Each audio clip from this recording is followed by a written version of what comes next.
Coming up, we're following the developments at the University of North Dakota, where the remains of around 70 Indigenous ancestors are being held. Native leaders weigh in. Plus, more on the economic impact of sovereignty in Oklahoma. And meet an Oglala man who takes the bull by the horn. I am Aaliyah Chavez. Join us for those interviews, plus headlines from the ICT Newscast.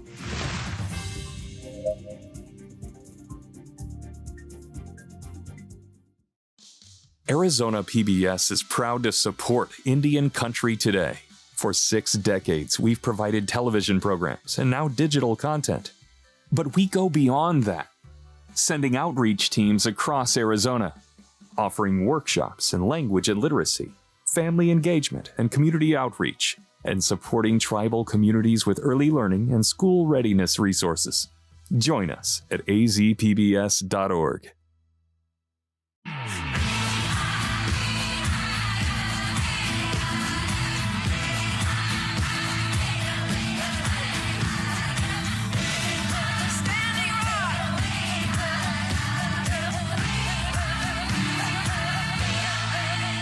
This is the ICT Newscast with Aaliyah Chavez. Amarawa Hopa. Thank you for joining us. We start in North Dakota, where human remains and sacred objects were found at a major institution. The University of North Dakota admitted it has more than 250 boxes of ancestral remains and sacred items. In a press conference, it said it is in the process of repatriating the items to their Indigenous homes. On Wednesday, the university president, Andrew Armacost, apologized, saying he, quote, regrets that the institution has not already repatriated the items. Lane Lyons, a Chippewa citizen and director of development, spoke of the discovery with tears in her eyes. In that moment, my heart sunk into my stomach. It was at that moment that I knew we were another institution that didn't do the right thing. Under the 1990 federal law known as the Native American Graves Protection and Repatriation Act, UND has the responsibility of returning the ancestors and sacred objects to Indigenous nations within 2 years. North Dakota State Representative Ruth Ann Buffalo weighed in. I definitely believe that all of us, here today, we were meant to be alive during this time and during this moment. And so it's up to each of us. We have a responsibility to continue working towards healing and justice for our ancestors and for future generations and for our relatives here today. The university says it is working with at least 13 tribal nations. And later in our newscast, we're joined by Tribal College President Twyla Baker on this repatriation and another. In Canada, family members of missing and murdered Indigenous women are honoring their loved ones in a special way. APTN's Angel Moore has the story. This is Marilyn Francis of the Acadia First Nation. She made this peak cap in honor of Anna May Aquash, who was fatally shot in 1975. Francis says Aquash taught her how to harvest fiddleheads as a youth. And oh my God, they were so delicious.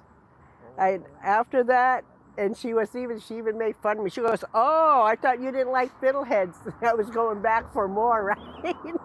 And it was delicious, and I don't know, and it always just reminded me of Anna May. The peak cap honors those lives taken by violence. Traditionally, peak caps told the story of the woman who wore them. I put the sun here for Anna May because her name was Nagu Sedebe. So I put the sun there. And this big fiddlehead here represents Anna May. And the little fiddleheads are her 2 daughters. Community members and supporters gathered in ceremony in the Millbrook First Nation, outside the home of Nora Bernard, who died by violence in 2007. Bernard's daughter, Natalie Glode, launched the project to commemorate her mother. We need to stand up. We need to speak our truth. And even if you shake, speak your truth. The Women of First Light, a nonprofit organization, organized the project. Karen Bernard of the Waigogama First Nation helped the women make the caps. Photos of the caps taken by photographer Erin Falkenham are on display, not the caps themselves. A lot of energy from a person that has created them, in memory of that individual is sacred. You just don't touch those. And that's why that's why they've been photographed, and that's why they are pictured around the room like this. Therese Falkenham of Truro was impressed. They're so vibrant and they're so real. It's like you're looking at the real peaked hat. It's just fantastic. The photos of the peak caps are hoped to be displayed in a museum as part of awareness and memory of MMIWG. Angel Moore, APTN National News, Millbrook First Nation, Nova Scotia. Now to California, where a native-owned brewery has won big at a tasting championship. Mad River Brewing won in 4 regional and national categories in the summer event, the United States Beer Tasting Championship. The brewery, which is owned by the Yurok tribe, also won in 4 categories last winter. Beverages from Mad River Brewing can be found at San Francisco Giants Park, as well as Barracuda's games. And those are the headlines for the ICT Newscast. Coming up, more on the ancestors found at the University of North Dakota. And we're visiting with an Oglala artist whose canvas is a bison horn. But first, the McGirt decision in Oklahoma. Stay with us.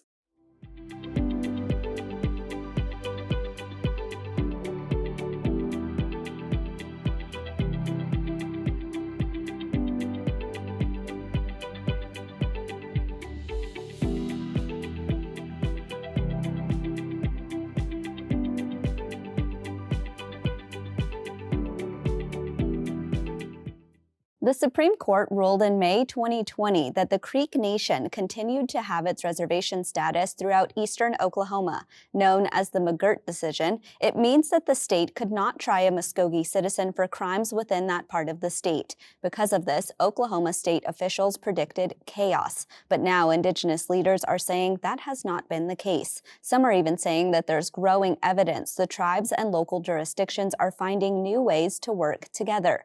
ICT's Mark Trahan talked to Robert Miller, a professor of law, about the case. Let's take a look. Robert Miller is a professor of law at Arizona State University.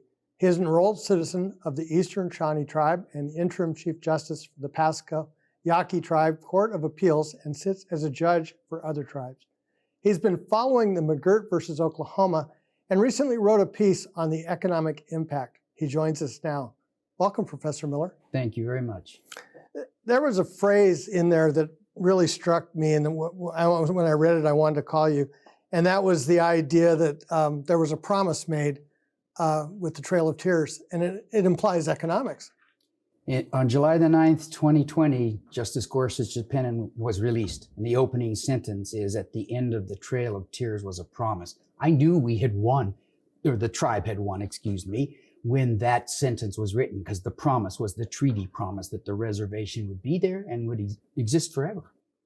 So much of the narrative building up to the case and even after has been about economic calamity, when in fact the evidence that you present is that working together is a stronger case. Absolutely. And Justice Gorsuch, in his opinion, had noted that for decades, Oklahoma has engaged in cooperative agreements and signing contracts, in essence, with the tribal governments to handle all sorts of issues, gaming, tax, alcohol, all sorts of issues.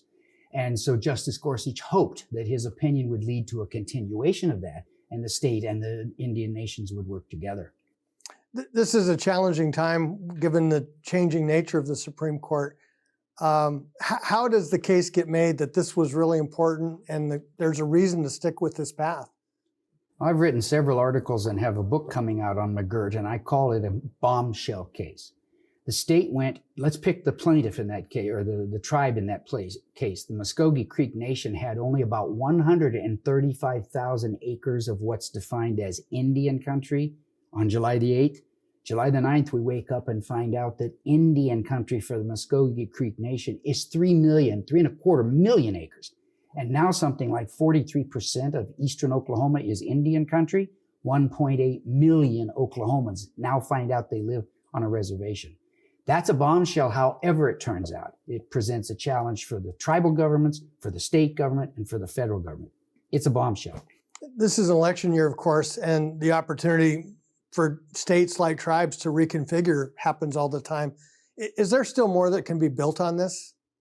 Well, absolutely. If the state leaders and the Governor Stitt, if they got on board with what the Supreme Court decided 2 years ago. But as you said earlier, they argued to the Supreme Court that the sky would fall, criminal jurisdiction, that thousands of criminals would be released, and yes, economic bombshell. Or wait, that's my word.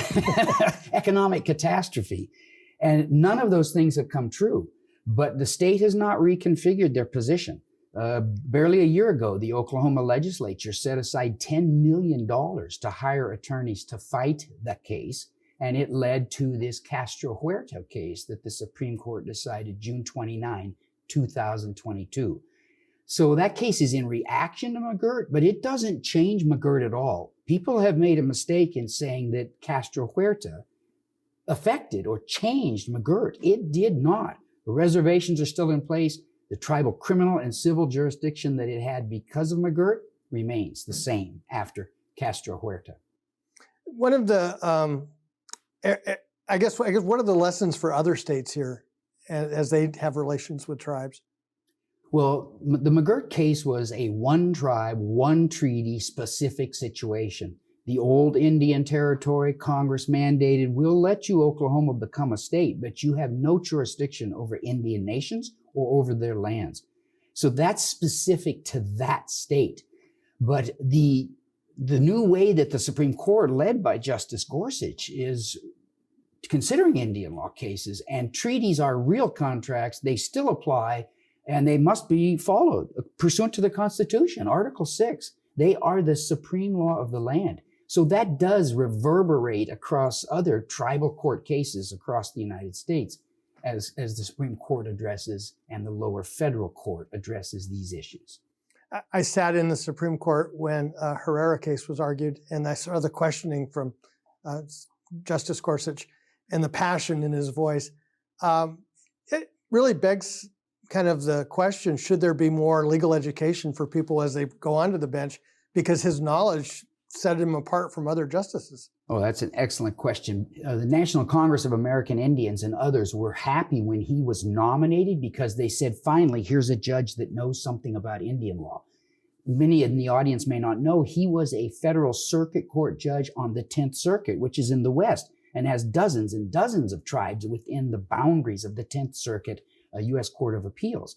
And in his 11 years on the 10th Circuit, I believe he heard like 79 Indian law cases and probably wrote the opinion in about 20 or 30 of those. So here was a justice that knew something about treaties, about the law, and about Indian nations. With some of the new justices, we fear they've never sat on an Indian law case. They don't even know there's tribes in the United States, maybe.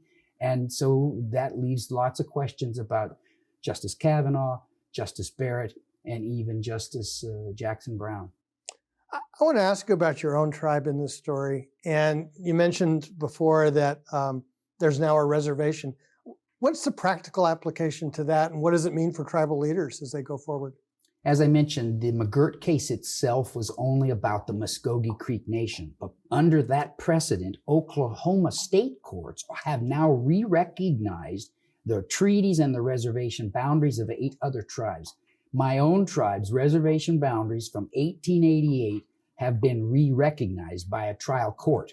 We'll see if that gets affirmed by the Oklahoma Court of Criminal Appeals.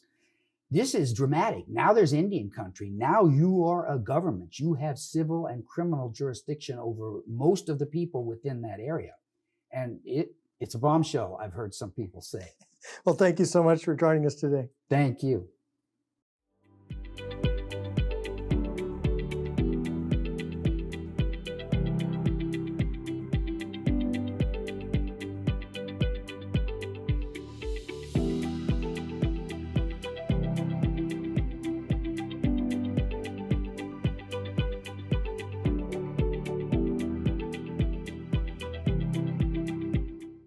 There are a number of repatriation efforts announced in the U.S. this week. In fact, the Minnesota Historical Society announced the digital repatriation of the Gilbert L. Wilson collections to the Mandan Hidatsa Arikara Nation in North Dakota. MHA citizen and president of her nation's college, Twyla Baker, was part of the team helping to recover 2 collections worth of items. Hi, Twyla. Thank you so much for being here. Hi, it's an honor. I'm glad to be here.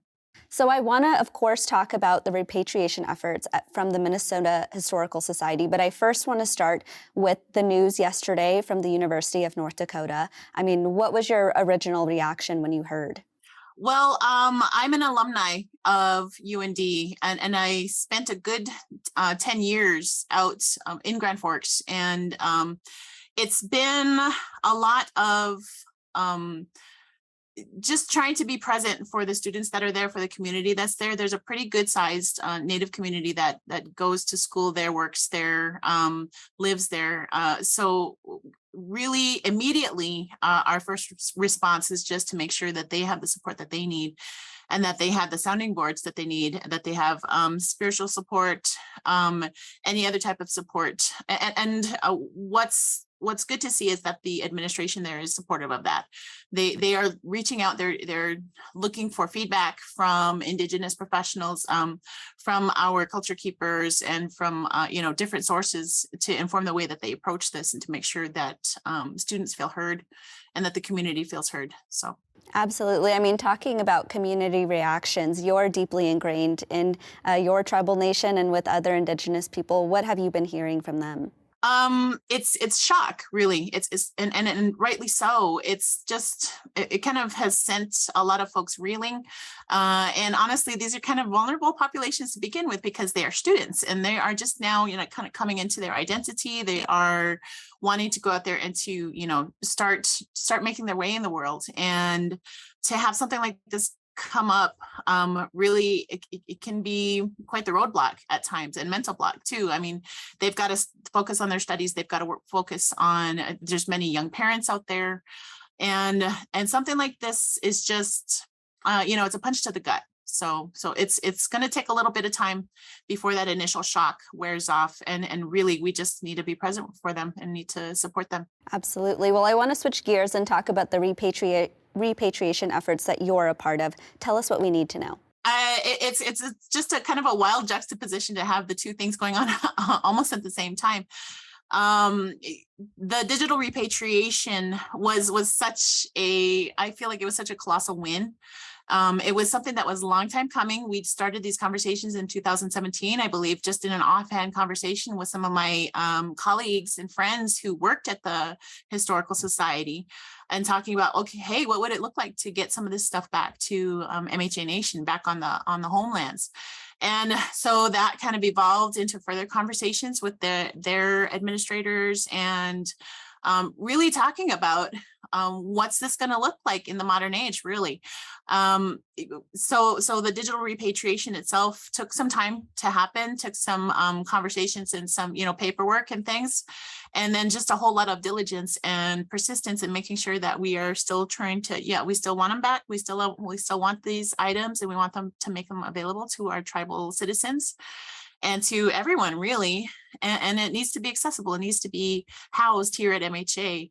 And that's how everything kind of happened. And we finally reached the milestone earlier on this summer. And it's literally sitting here on my desk, and I'm looking at it. Are you able to describe what kinds of items you were able to get back? Yes, they were the archival quality scans of field notes that Wilson took when he was living out here. And a lot of the conversations, interviews, and everything like that, they live in the notes, in those field notes. And there's been tons written on what he did while he was out here. However, the field notes themselves really kind of capture the day-to-day, like the everyday life that he experienced, that he witnessed while he was out here. And of course, it kind of comes with the filter of, a white anthropologist talking about what's happening. However, what we really want to take a look at is to see if we can see through our Indigenous lens something he might have missed, something he might have misinterpreted, knowing our culture and our ways, and the way we relate to each other, our kinship systems and all that, and take a look at it. So we've got, field notes, we have photographs, we have audio. There's just so much stuff. It's like an enormous collection. Absolutely. Well, President Twyla Baker, unfortunately, we're out of time, but thank you so much for being here. Absolutely. Thank you.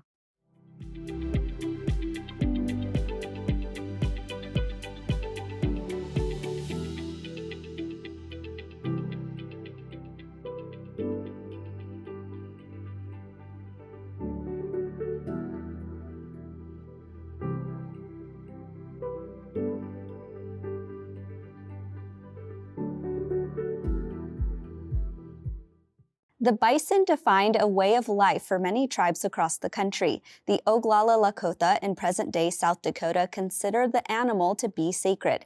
Every part of the animal was used for clothing, tools, even the bladder carried water for the Plains Indians. The buffalo horn was used for a spoon. Now, Kevin Poyer has elevated the humble spoon to an incredible piece of fine art. Poyer has been carving buffalo horn for 2 decades. He is one of the only artists in the country working in this medium. He's back home in South Dakota after winning top prizes at the Santa Fe Indian Market. Welcome, Kevin, and congratulations to you. Oh, hi. Well, thanks for inviting me here. So let's start off with your winning pieces. Tell us about them.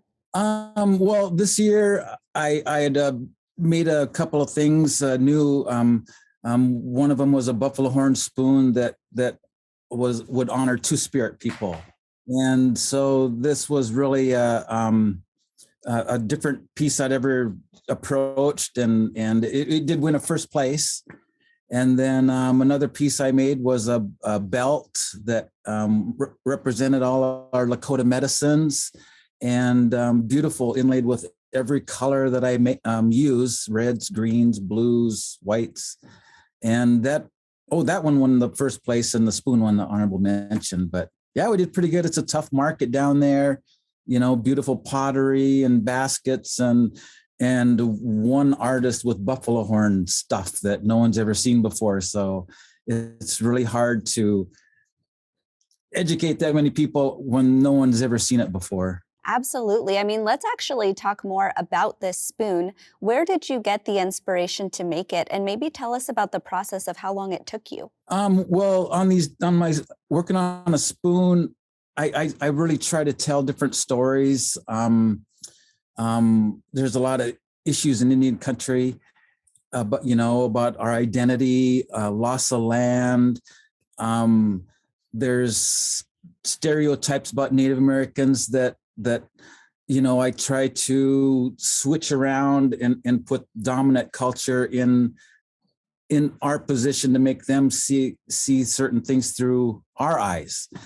And so I guess some of that imagery has been controversial because the viewer then is all of a sudden having to see things through how we experience things about identity. But with this Two-Spirit, I was talking with a Two-Spirit fella, and he wanted to bring awareness to the Two-Spirit people. And so it took a couple of months just visiting and trying to research Two-Spirit in Native culture. And we finally decided on a design, and we worked it out. And it took probably a year or so working on it in the process, and then making it took all summer, from springtime till August. August, of course, was the Santa Fe Indian Market. Can you maybe reflect on what the atmosphere felt like? I didn't get the opportunity to go, but I mean, from you, I'd love to hear what it was like this year. This year, we'd kind of been the last 2 years. The first year during COVID was virtual, so that was pretty bad, and sad because we all stayed home. But last year was a smaller market and didn't seem quite like the excitement as usual. But this year was pretty close back to the feeling of the excitement. I mean, it's the center of Native Art universe during that whole week. And just to see our friends and hang out and talk about art and laugh together and just not be so isolated was it was so great for us. I'm just so glad it kind of is getting back to normal. Absolutely. I mean, we saw some great videos from the Indian Market, and we were excited here in Phoenix as well. I want to switch gears and actually talk about the role of butterflies in your art. Maybe tell us why you work with butterflies so often. I had done years ago an image with, there's a real famous photo of Sitting Bull with a monarch butterfly wing in his hat band. And a lot of people didn't really notice it because it's all black and white. And so I talked about that butterfly a lot, but I never knew the story about it. And anyway, during one of our ceremonies, I had a butterfly come to me, and I was told like 6 months later, after I mentioned it, that every time I saw a monarch butterfly or a butterfly, I would be reminded of our lifeways. And so I see it's so beautiful when I see a butterfly. Sometimes when I most need it, it grounds me and reminds me who I am and keeps me in check. And so the monarch butterfly, I've noticed, connects with almost everybody who stops and sees my work with a butterfly on it. And it all kind of is about the same thing, about remembering a loved one or something special in their lives, and they really connect with the monarch butterfly imagery that I do on my pieces. Well, Kevin, thank you so much. Thank you. Thank you for having me. And that's a slice of our Indigenous world. For all the latest, visit ictnews.org. From all of us in the newsroom, stay safe, my relatives. Sometimes you got to take a stand just because you know you can. Oh, you got to run, you got to run.